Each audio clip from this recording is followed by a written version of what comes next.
ಅದೇ ರೀತಿಯಾಗಿ ಹಾಸ್ಟೆಲ್ ಯಾವ ಬಾಲಕರ ವಿದ್ಯಾರ್ಥಿಗಳಿದೆ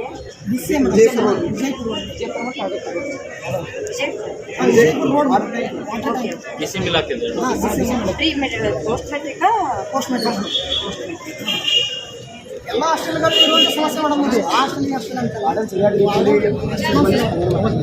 ಮೊಬೈಲ್ ಡಿಪಾರ್ಟ್ಮೆಂಟ್ ಅಧಿಕಾರಿಗಳ ಜೊತೆ ನಾನು ಮಾತಾಡಿ ಇದನ್ನು ಕೂಡಲೇ ಸರಿಪಡಿಸುವಂತೆ ನಾನು ನಿರ್ದೇಶನ ಕೊಡ್ತೀನಿ.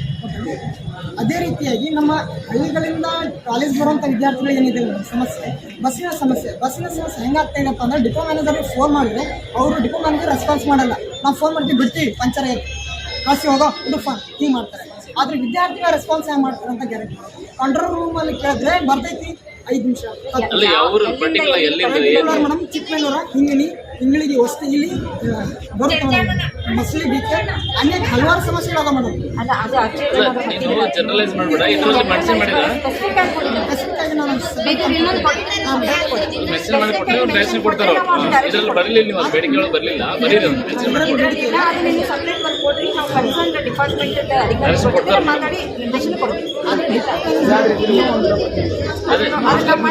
ಪರಿಶೀಲನೆ ಮಾಡ್ತೀವಿ. ಅತಿ ಶೀಘ್ರದಲ್ಲಿ ಪರಿಶೀಲನೆ ಮಾಡ್ತೀವಿ. ನಮ್ಮ ಹಳ್ಳಿಗಳಿರುವಂಥ ಸಮಸ್ಯೆ ಜಾಸ್ತಿ ಅದು. ಆ ಹಾಸ್ಟೆಲ್ಗಳಲ್ಲಿ ವಿದ್ಯಾರ್ಥಿ ಸಂಘಟನೆ ರೂಮ್ಗಳಿಲ್ಲ. ಒಂದು ರೂಮಲ್ಲಿ 15 ಜನ ಹಾಕ್ತಾರೆ ಮೇಡಮ್. ಅಲ್ಲೇ ಒಂದು ರೂಮಲ್ಲಿ 15 ಜನ ಹಾಕ್ತಾರೆ ಸರ್. ಹೆಂಗೆ ಓದ್ಕೋಬೇಕು ಮಲ್ಕೊಳ್ಳೋದು ಜಾಗ ಅಲ್ಲಿ ಶೌಚಾಲಯ ನೋಡಿದ್ರೆ ನಮ್ಗೆ ಅಲ್ಲಿ ಕಾಲಿಡಕ್ಕಾಗಲ್ಲ. ಹಂಗಿಲ್ಲ ನಾವು ಸಮಾಜಕಾರಣ ಅಧಿಕಾರಿಯಲ್ಲಿ ವಿಷಯ ಮುಗಿಸಿ ಇದ್ರ ಬಗ್ಗೆ ಏನೋ ರೆಸ್ಪಾನ್ಸ್ ತಗೊಳ್ತಾ ಇದ್ದೀವಿ.